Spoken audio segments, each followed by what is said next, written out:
Halo teman-teman semuanya, selamat datang kembali di channel YouTube kami. Pada video kali ini, kita akan membahas mengenai unit atau satuan dalam AutoCAD dan juga kita akan membahas mengenai visual style di AutoCAD. Oke, langsung saja kita ke pembahasan pertama mengenai unit atau satuan. Untuk mengaktifkan perintah unit atau satuan di AutoCAD, kita bisa mengetik UN di keyboard, kemudian Enter. Nanti akan muncul dialog seperti ini. Lalu apa selanjutnya yang bisa kita lakukan? Di sini kita bisa mengubah precision atau tingkat ketelitian dan juga kita bisa mengubah insertion scale atau unit yang ingin kita pilih. Misalnya, kita ingin memilih unit milimeter atau sentimeter, meter, dan lain-lain. Setting unit ini sangat penting karena biasanya masih banyak orang yang salah persepsi dan masih banyak yang menggunakan unitless atau artinya tanpa satuan.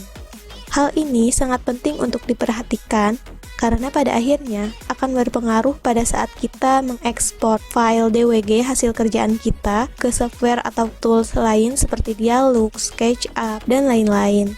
Misalnya adalah ketika kita sudah menggambar sebuah denah rumah dan kemudian kita menginput satuannya 1 meter itu 1000, padahal settingan di AutoCAD-nya ini masih unitless atau juga masih inches atau masih yang lainnya, maka itu akan tidak sesuai ketika kita import atau ekspor file tersebut ke Dialog ataupun ke SketchUp dan lain-lain. Oke, di sini saya lebih suka untuk memilih milimeter. Teman-teman semua bisa sesuaikan dengan kebutuhan, bisa memilih sentimeter, meter, kilometer, dan satuan lainnya.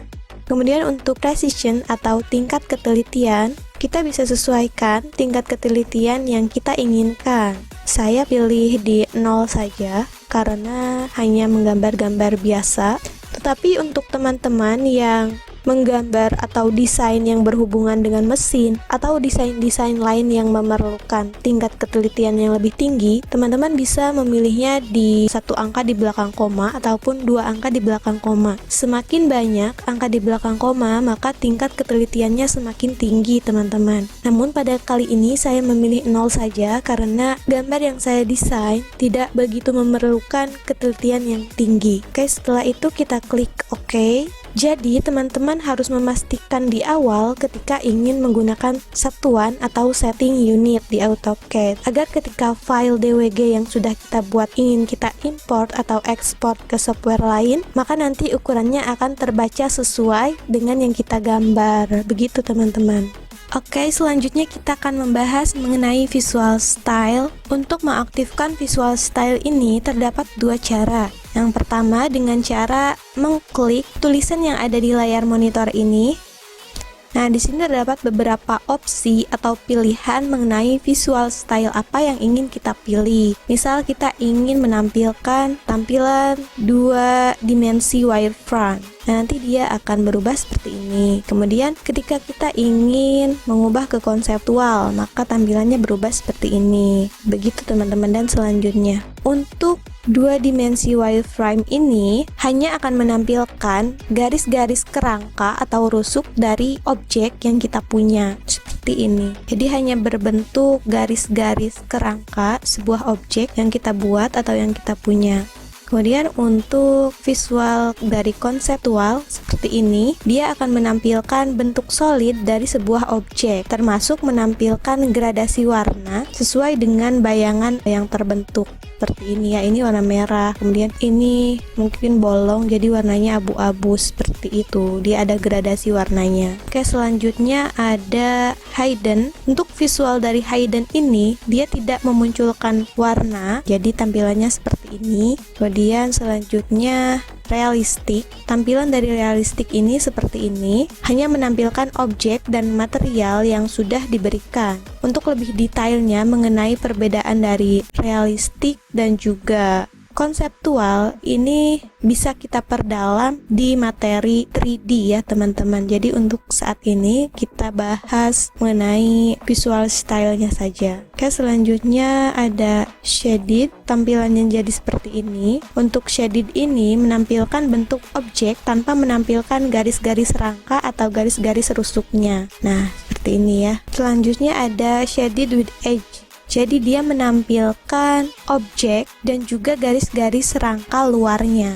Next, selanjutnya ada shade of gray. Jadi dia menampilkan objek tersebut dan juga warnanya menjadi gray atau abu-abu. Next, selanjutnya ada sketchy. Sketchy ini akan menampilkan objek dalam bentuk gambar sketsa pada umumnya. Seperti ini ya teman-teman, gambar sketsa. Next, selanjutnya ada wireframe. Wireframe ini hanya akan menampilkan garis-garis kerangka atau rusuk dari objek yang kita punya. Ini perbedaannya dengan wireframe 2 dimensi dan juga dengan wireframe saja. Selanjutnya ada X-ray. X-ray ini menampilkan objek agar terlihat transparan atau tembus pandang pada beberapa bagian lapisan. Jadi kita bisa melihat beberapa objek yang berada di belakang objek lainnya.